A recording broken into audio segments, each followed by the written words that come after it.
చాలా మందికి అర్థం కావటం లేదేమో. భవిష్యత్తు 70 mm లో కనపడతా ఉంది. ఈ సినిమా చూపిస్తామన్న వాళ్ళకి చెప్తా ఉన్నా, మీ భవిష్యత్తు మాచర్ల నియోజకవర్గంలో ప్రజలందరికీ 70 mm లో కనపడతా ఉంది. మీరు అక్రమ కేసులు పెడితే బెదిరిపోను, మీరు దాడులు చేస్తే పారిపోను. మొదటి నుంచి నేను ఒకటే చెప్తా ఉన్నాను, పౌరుషాలగడ్డ ఈ పల్నాడులో ఈ బానిస సంఖ్యలను తెంచేసే వరకు నా పోరాటం ఆగదు. ఈ పల్నాడు ప్రజల్లో అభివృద్ధికి ఆమడ దూరంలో ఉన్నారు. ఈ పల్నాడుని అభివృద్ధి పదంలో నడిపే వరకు నా పోరాటం ఆగదు. మీరు ఎన్ని అక్రమ కేసులు పెట్టినా బ్రహ్మారెడ్డి అనేవాడు అదిరేవాడు కాదు, బెదిరేవాడు కాదు. మేము వ్యవస్థల్ని గౌరవించి శాంతియుతంగా ఉంటా ఉంటే దీన్ని మీరు చేతగానితనంగా భావిస్తే మీ కర్మ. మీ ఇంటికి మా ఇల్లు ఎంత దూరం, మా ఇంటికి మీ ఇల్లు ఎంతే దూరం. నడిచే మార్గం ఒకటే అయినప్పుడు దూరం అంతే ఉంటది. మమ్మల్ని అదే మార్గంలో నడిపియాలనేదే మీ లక్ష్యం అయితే అక్రమ కేసులు, అక్రమ దాడులు, అక్రమ వేధింపులు కొనసాగించండి.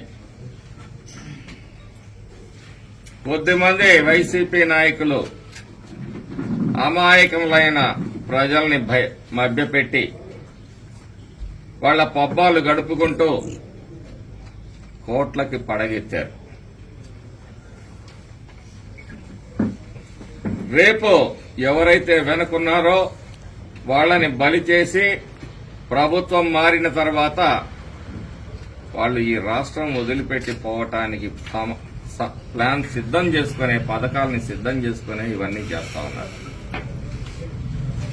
ఇలాంటి అరాచక శక్తుల్ని నమ్మి మీరు తప్పుటడుగు వేస్తే ఫలితం అనుభవించే రోజు మరెంతో దూరంలో లేదని చెప్పి సందర్భంగా చెప్తా ఉన్నా. నిన్న 2 సంఘటనలు జరిగాయి.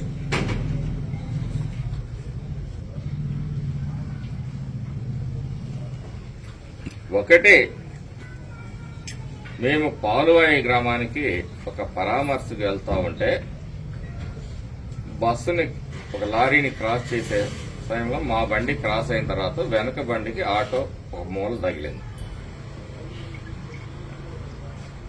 నా వెహికల్ కొంచెం దూరం పోయిన తర్వాత వెనక ఏంటి అని చెప్పేసి ఏదో ఆటో తగిలిందని చెప్పేసి అంటే నేను బండి తిప్పుకొని వాళ్ళ దగ్గరికి వచ్చి దెబ్బలు ఏమైనా తగిలాయో అని చెప్పేసి చూసి, ఒకవేళ కనపడని దెబ్బ ఏదన్నా ఉంటే వాళ్ళకి ప్రమాదం జరుగుదేమో, మెరుగైన వైద్యం కోసం ముందు గురజాలలో ప్రైవేట్ హాస్పిటల్కి తీసుకుపోమండి అని చెప్పేసి బాబు ఖాన్ గారి బండిలో ఎక్కించి పంపిస్తుంటే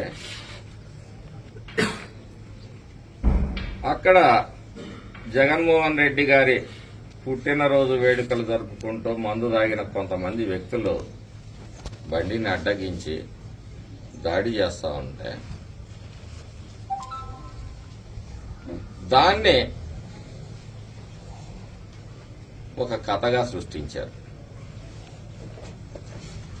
యాక్సిడెంట్ జరిగిన తర్వాత నేను వెనక్కి వెళ్లి వాళ్ళని చూసి వాళ్ళకి ఏమన్నా ప్రమాదమైన దెబ్బలు జరిగినాయా, అయినా ఎందుకైనా మంచిదే కనపడని దెబ్బలేదన్నా ఉంటే స్కానింగ్ లాంటివి చేయాల్సి వస్తేమో అని ప్రైవేట్ హాస్పిటల్కి పంపిస్తా ఉంటే నేను వెళ్ళగానే మీదే ఊరు అంటే, నీ పేరేంటి అంటే, మా పేరు అది, మేము ఫలానా ఓబులేశ్వరపల్లె గ్రామస్తులం, మాది ఫలానా కులము అని చెప్తారు. ఎవరన్నా దెబ్బతిన్నోడు ఏం ఆలోచిస్తాడు? వాళ్ళ బాధలో వాళ్ళు ఉంటారు, షాక్ లో ఉంటారు. విత్ ఇన్ 2-3 minutes లో నేను వెళ్ళాను. నేను ఎరుకల కులాన్ని దూషించినట్టుగా, మెరుగైన వైద్యం కోసం బండిలోకి ఎక్కిస్తే దాన్ని కిడ్నాప్ చేయడానికి నేను పథకం రచించినట్టుగా. ఎందుకు చేయాలి నేను ఆయన కిడ్నాప్? నా మోటివ్ ఏంటి?